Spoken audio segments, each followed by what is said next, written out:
Welcome to the Humble Hoof Podcast. My name is Alicia Harlov. This is a podcast for both horse owners and hoofcare professionals, offering discussions into various philosophies on the health of the hoof and soundness of your horse. Please check us out on Facebook or at thehumblehoof.com. I think all of us, whether horse owners, active riders, or hoofcare providers, all struggle with some aches and pains somewhere that can show up as lower back pain, knee pain, ankle issues, or 1,000 other little pain points specific to each one of us in our work and our way of moving.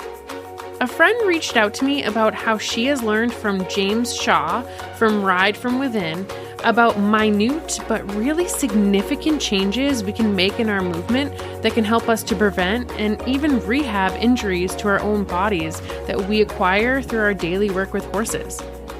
Although James is considered a riding instructor, his main focus is on the person's body and how we transfer the forces we endure through our body, and that can be riding, trimming, or even doing barn work. I asked him a bit about what he does and how we can apply it to ourselves. Yeah, I guess maybe if you wanted to start with an introduction a little bit about how you came to do what you're doing now. It's a great question. It actually came from, I did a hard style of martial art, a kung fu system, traditional Chinese thing. And you basically beat yourself up. You know, you hit your bones with stuff so they toughen up. And long term, if not done precisely right with the precisely, kind of body that you need to do it, you kind of cripple yourself on the way to mastery, because you're using force against force, basically. And it ended up with my back being trashed. Like the kind of traditional, I got a bad back, it goes out, I can't move. I lay in bed for a week or two. When I can get out of bed, I can crawl to the bathroom, but then what? Because I can't get up off my hands and that kind of serious back pain.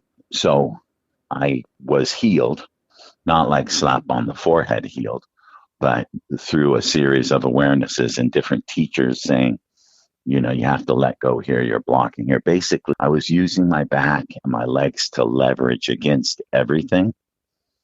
So I was getting big and strong. I was in great shape. But the force of gravity, or the force I created when I pulled or pushed, right? And I was a union electrician, so not lazy. I was working in the construction field, and my back would just go out. And it would usually go out when I did something ridiculous, like sitting, picking up a coffee cup, or turning the wrong way. It wasn't under load. So it led me to realize, through some help of these internal arts, where you learn to borrow power. And what that really says is you are letting the other person's force, or the force of the horse, or the force of gravity move through the skeleton in a clear path to earth, and then it doesn't get stuck. And where it gets stuck is where I had my back issues. And Western medicine, like I had, MRIs and x-rays, saw a surgeon, and he said, you have a herniated and a bulging disc at L4 and 5, 4 and 3, and 3 and 2. And that's the problem. They're pushing on the spine. So we have to, remove them. We have to, brace down there. I had months of no pain, no restricted movement, nothing. And then it would on again. And so I asked him, I was like, wait a minute. So do the discs go away? Does the bulging disc go back in? How can I have that? And the disc that'd be the problem. And he couldn't tell me. He said, no, they don't. They don't move that much. So I didn't have the surgery, and I knew it wasn't the whole story. So I started standing differently, moving differently in my skeleton, not my muscle, my skeleton. And that healed me. So I use that knowledge that I've gained from that to help first riders with their issues. But that quickly went, oh my God, the rider's issue, they're putting it in the horse, right? This kind of, I just call it two-dimensional movement. That two-dimensional movement ends up in the horse's movement. You look at the skeleton with fresh eyes and you go, whoa, that's so not meant to move two-dimensionally. They're meant to be spirals of force in there that move through the bone, not just linear kind of change in the angle at the joint force moving through. So that's how I kind of got into it. I worked with, you know, riders first, and then, and at all levels. My first introduction to riding, and actually my first probably student, was an Olympic level dressage trainer and rider. So, and I quickly found out it's a human skeleton and a horse's skeleton, and it works at every level. Even works in driving, which is mind blowing. You know, if you move your seat differently driving a horse, you can immediately see the movement in the hind end change. So that's kind of how it, you know, in rough, that's how I got introduced to it. Can you describe a little bit about what you see as causing pain and pathology in this kind of like skeletal, you know, origin that you're talking about? And it sounds like it's similar in people and with horses, that there's something that can contribute to that, to like a chronic injury or pain. Absolutely. Absolutely. When I'm describing it, I know it's the same, even though it's not. That, you know, the muscles are a little different, the angles are different, the use is different. But the physics is that when either gravity or the force created by the horse pushing down into the earth, right? So gravity in the rider's body, the same gravity needs to drop into the horse's body so it can take it to earth in the loading phase. And therefore, the pushing phase can be more effective. It's two-dimensional. The way the force of gravity and the force of the horse, earth resonance force, right, when they push down, the way that travels through the hoof into the skeleton, and that's the earth force coming up through, or the way that the gravity influenced by the rider's body and multiplied by the rider's body travels through the skeleton. When it travels two-dimensionally, it gets stuck in joints. And most of those joints, or I'll say areas, so we don't have to be as specific, is in the lumbar region of horse and rider. And that can be from the sacrum to the lower thoracic. It gets stuck, and we use that stuck like a fulcrum. We lever against it, right? And that's the definition of the two-dimensional movement. We hold and we lever. So two-dimensional movement as far as this movement of force, right? And I keep it simple right now. There are just two forces, gravity and earth resonance force, you know, the power of the horse, if you will. When it's two-dimensional, we have to use leverage, right? Because there is no spiral, there's no rotation in this force. We use leverage. And, you know, the traditional leverage means you need a lever and a fulcrum and earth, right, to make this work. So usually where that force gets stuck is at the lower back, at the middle of the back, like probably the upper thoracic, just around the shoulder blades, you know, in the middle of the shoulder blades, and at the base of the skull, because we have to hold our head still when we're doing this. So those three blocks, which we then, if we don't know any better, we go, no, this is where I leverage from. And most people don't think they leverage, but they're the areas that we have to hold still in traditional riding. You hold your seat still. And this is one of the elements of a strength and leverage model, is you hold your center still. The other model, which is a receive and redirect model, the center moves more to keep the limbs quiet. In the leverage model, you hold your core, you hold your center more still, and that's what it means to create leverage. Like you hold it still, then you can lean a little bit. Either direction, you move a little bit, and that force is magnified, right, through leverage into the horse, and we get movement. So these three areas in the rider, the base of the skull, the middle back, if you will, I call it the back of the heart, and the lower back, that holding is mirrored in the horse. Exactly, immediately mirrored in the horse. So if you ask people, you know, that work on horses, Most horses are held and need attention in their iliosacral lumbar region, at the withers, the back of the withers, and at the pole. They're all tight there. They all hold there. And we might not think about it that way. We might just go, oh, he just gave me a big release. If you're a body worker on horses, they release there.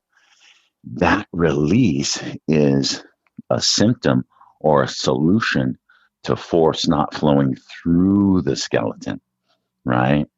And like for a hoof trimmer, those are the areas that get, I don't want to say abuse because I'm not that dramatic about it, but they're where you leverage from. So trimmers, your lower backs go and your hips go. Farriers or hoof trimmers, you pretty much got to get a horse to lift its leg up, right? You got to hold the leg up. If you push with strength, not even that much strength, the horse, it'll shift its weight, but the minute you pick its foot up, it's going to give that weight back to you. If you use this rotation model, it will shift its weight, but it will first shift its balance itself.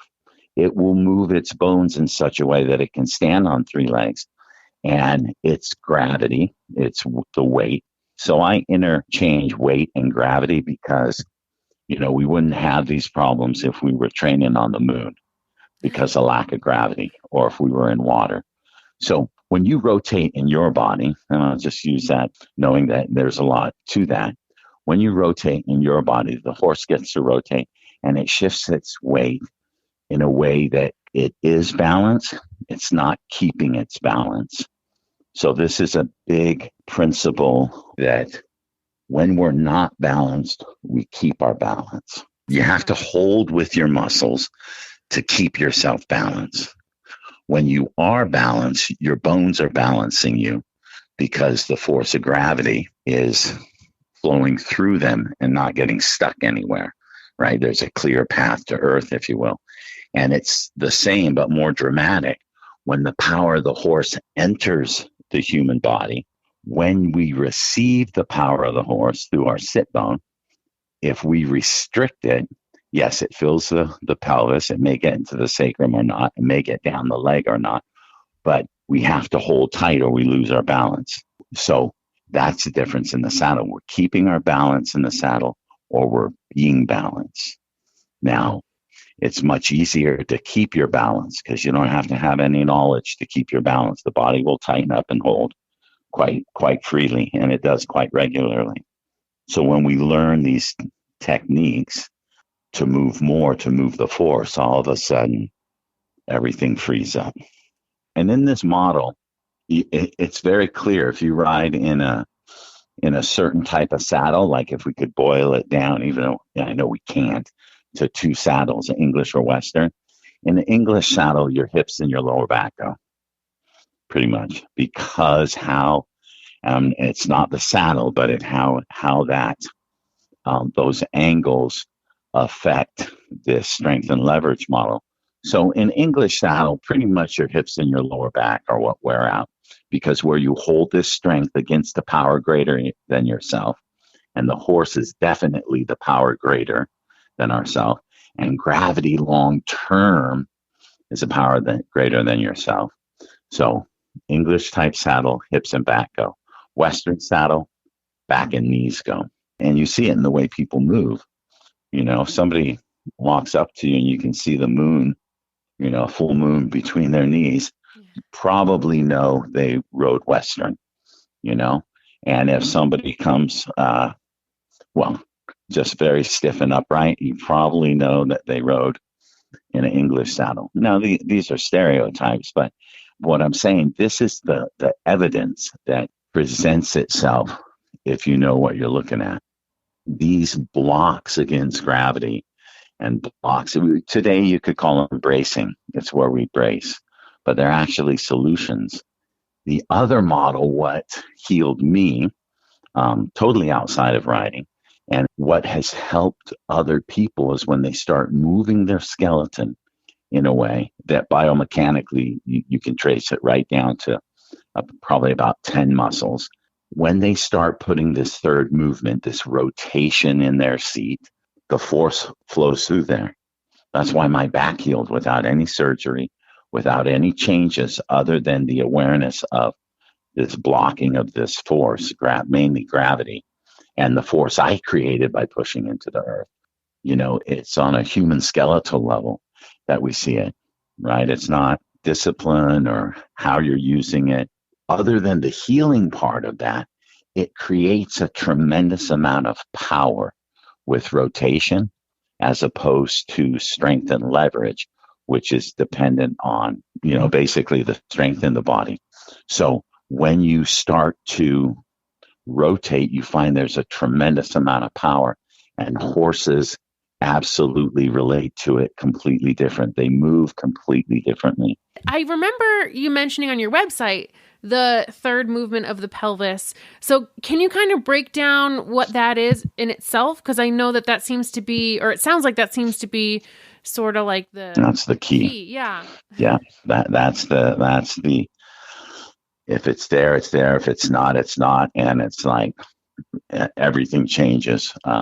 So the third movement, let me start this way for those of, that are listening that, understand biomechanics or structural mechanics. In the human pelvis and the horse's pelvis, there are 3 Euclidean planes of force. And basically that means that when force enters the pelvis, it can move 3 directions at once. And those directions would be like one hip dropping, one side of your hip dropping, or your sit bone dropping, and the other one lifting. So it's kind of a vertical rise and fall on each side of the pelvis.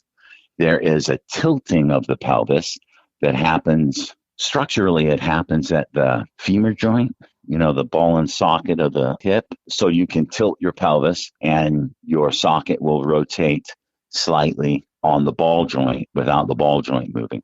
So there's a tilting front to back, if you will. There's a rise and fall on each side. And the third movement is a rotation on the vertical axis of the sacrum that allows your pelvis to turn left and right. And this is the part that's important to me, without shifting your weight. So your weight can remain 50-50 in your feet, and you can turn your pelvis so your waist turns left and right, and your weight doesn't shift.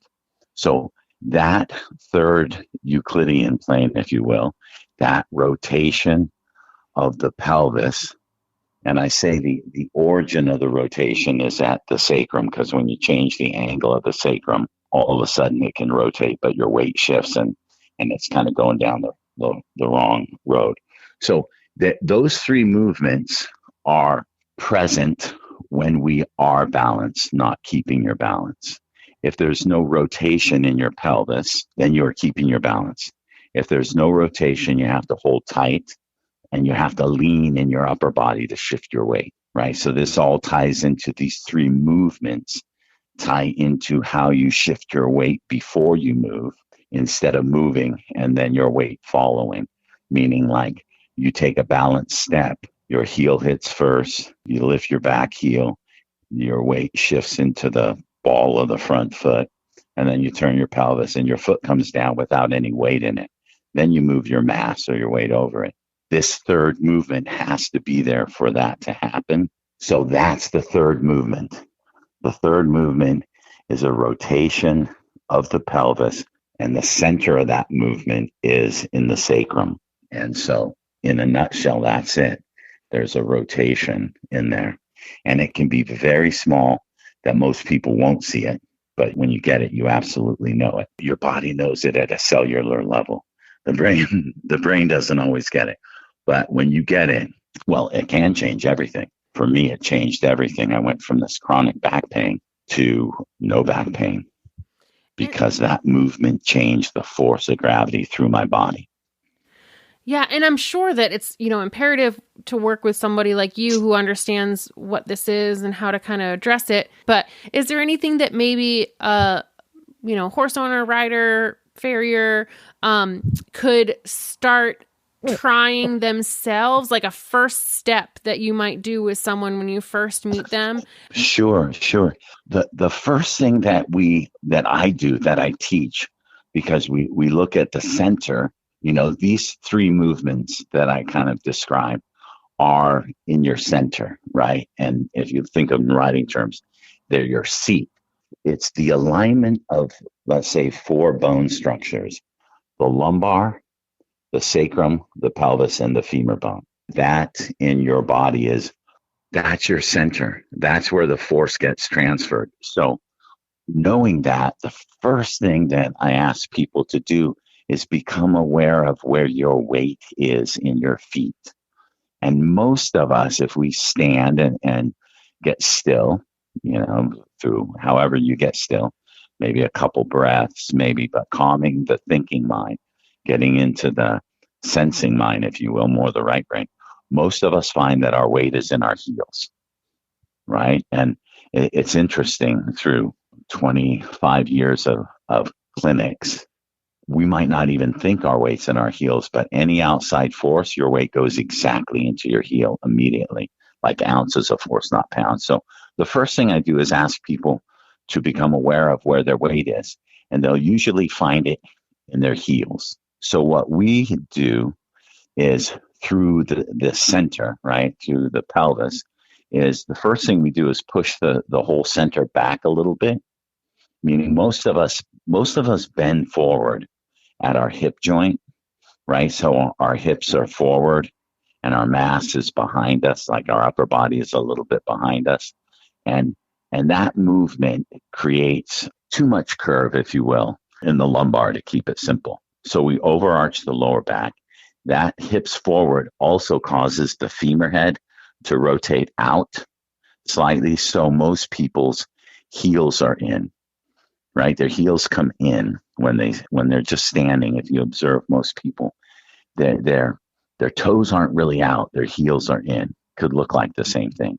So I ask them to, as much as they can, move their hips back a little bit. Now this feels like your butt's sticking out. Okay, because that's a whole different podcast of believing what you feel. Don't believe what you feel, because it's not true. So we don't rely on what we feel. We rely on our eyes to look at, oh, my feet are parallel because I've turned my heels out. My hips are back. And the minute the hips come back, the psoas releases, right? You can feel it softens right at the hip joint. And then we bend at the ankle to move the weight out of the heels, because when you push your hip back, your weight goes into your heels, right? When you move your center back, the weight goes there. It's already there. You just feel it more effectively because you've released the lower back where that blocked gravity is. So you've just changed how gravity goes through your lower back, and you feel it more in your heels. Then we bend forward from the ankle just enough to feel the weight shift from the heel through the arch into the ball. So it's basically 3 steps. Stand parallel, push your hips back, not lean forward to push your butt back, but move your hips back till you feel your weight in your heels, and then bend forward from the ankle till you feel the weight in the ball of the foot. It's dead simple. In the Chinese art, we call it standing meditation, or Wu Ji, and it just means you're balanced 50-50, front, back, sideways, and you're able to have, in that position, you can move your pelvis much easier left, right. And so that's the test. Like my work is so based on years of observation for myself, trying to heal myself, and seeing other people, and almost everybody with a tight back, their heels are in. And we just accept it. Hell, it's in medical books. It shows the heel in, right? And that's an option. And I've had people say, well, that's so you can see the bones of the foot. Oh, that may be true, but if you watch people in real life, their heels are rotated in. And that comes from the femur being rotated out, which comes from holding in the lumbar sacral area, which creates this initial block to gravity. So yeah, trying to keep your heels out and your weight in the balls of the feet and your center back is the first thing that anybody can do. It was the first thing I had to learn to do consciously, consistently, so that force of gravity didn't get stuck in my back. And when it didn't get stuck, I had this freer rotation. Like I could rotate my femur joint inside the socket and not upset my balance. I could turn my pelvis left, right, and not shift my weight. So that might be the most basic. And then there's, our body for our whole lives, as long as we've been moving upright, it compensates amazingly well for this two-dimensional balance, right? Absolutely amazing compensation without the knowledge that there's another way to move. So what we start to do is look at, you don't have to move like that. In other words, when you have these blocks, it creates symptoms in your movement, right? And these symptoms, at worst, they are transferred. These blocks that you have in your body are transferred into the horse's body. The problem is our feel is so limited. And because it's so tied into what we believe and therefore what we think. If I believe something, let's just say my ego will prove that true, unconsciously or consciously. So most people won't feel like they're very balanced in this position, but then I push down on their shoulders really hard and their body doesn't move at all and they don't use any muscle. All of a sudden they go, whoa, that's weird. Because you would think that they'd have to tighten up and brace against it. In the old position, which feels comfortable, I push down a little bit and their hips get pushed forward and they have to hold their breath and they have to tighten. And because we've lost our center, gravity has taken over the center and moved it away that it has to move in that position. And so the one thing you have to be cautious about, cautionary tale of practicing this at home, is it's not going to feel comfortable. But in that, there's some things that get exposed that are priceless. Like if you don't know that you have a tight back, your back will feel tight in this position because it's not holding anymore. Your calves will start to ache and your feet will start to ache because they are now bearing the weight of gravity through them. And most of the time, they're tightening against gravity. So when you align your bones, all of a sudden things start to stretch that you didn't know were tight. So there's a lot in there. And hence that's why it's challenging, because it challenges us at all these levels, like my beliefs, what I feel, what I think about what I feel, but the reason I'm still doing it, right, after almost 30 years, is because it works for people when they can get past those initial blocks of thinking or in the mind. They get past it and they go, oh, wow, I move better. And if they don't get it immediately, and I've said this my entire career, the only reason I get asked back for a second, lesson or clinic or whatever it is because the riders felt immediately the change in the horse.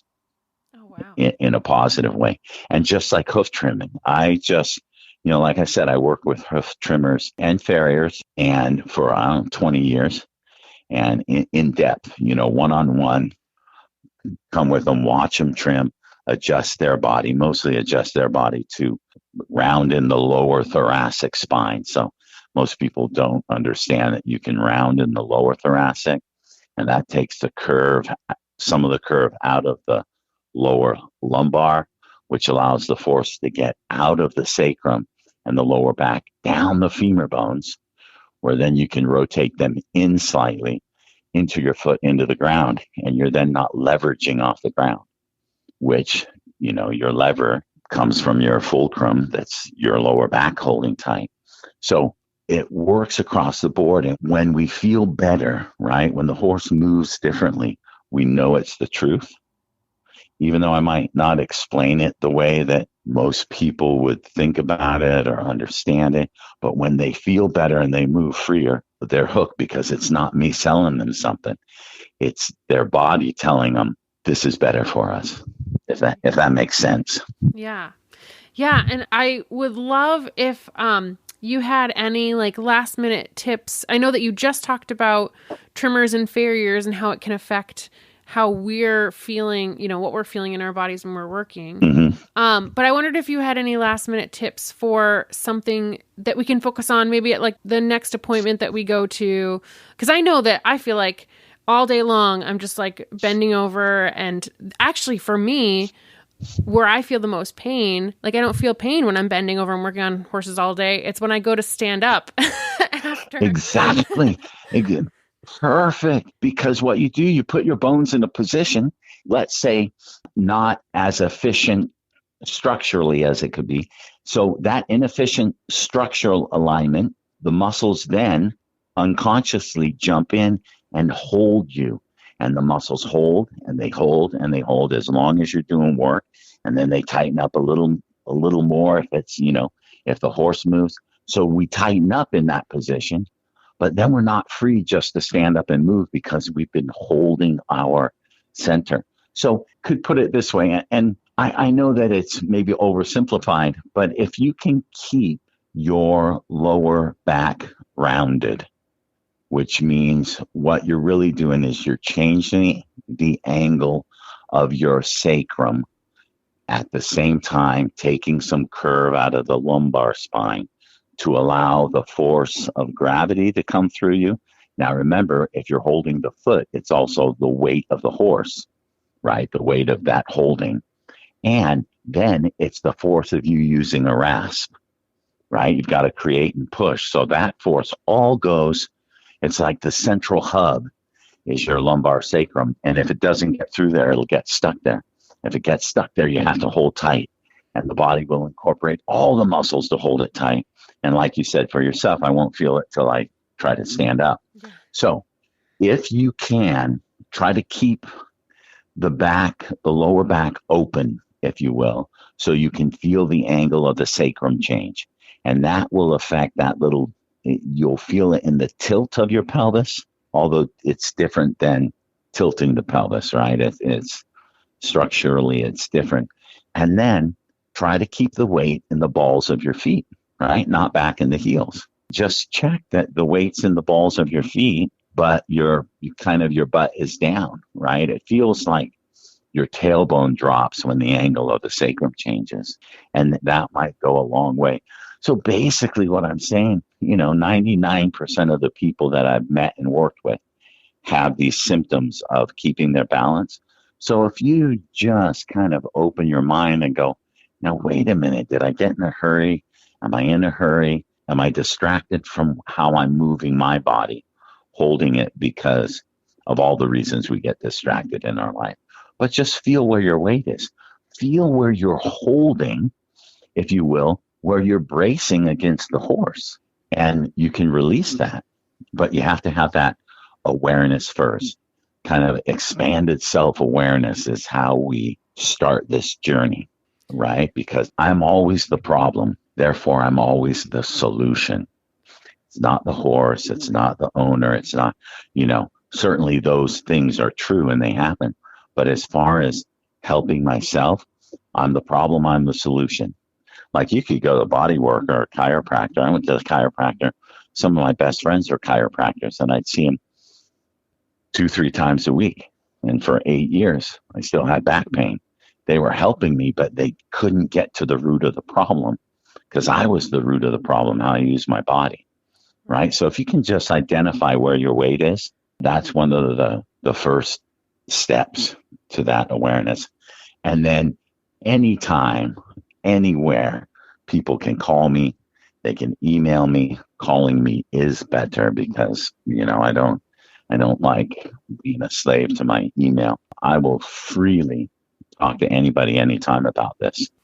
Yeah. And I think this is super interesting and really helpful, like even just in reframing how we're thinking as we're working or riding or standing around.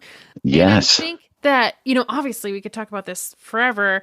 So I'm going to add in, like you said, I'll add in your contact information in the show notes. Fantastic. Thank you. Awesome. Thank so you so much. This was really interesting. Have a great rest of your day. Okay. You too. Thanks. Bye-bye. Bye. I always say that I'm slightly more hoof obsessed than the average person, and chances are, if you're listening to a Hoofcare podcast, you are too. So we should probably be friends. Feel free to find me on Facebook or email me at thehumblehoof@gmail.com.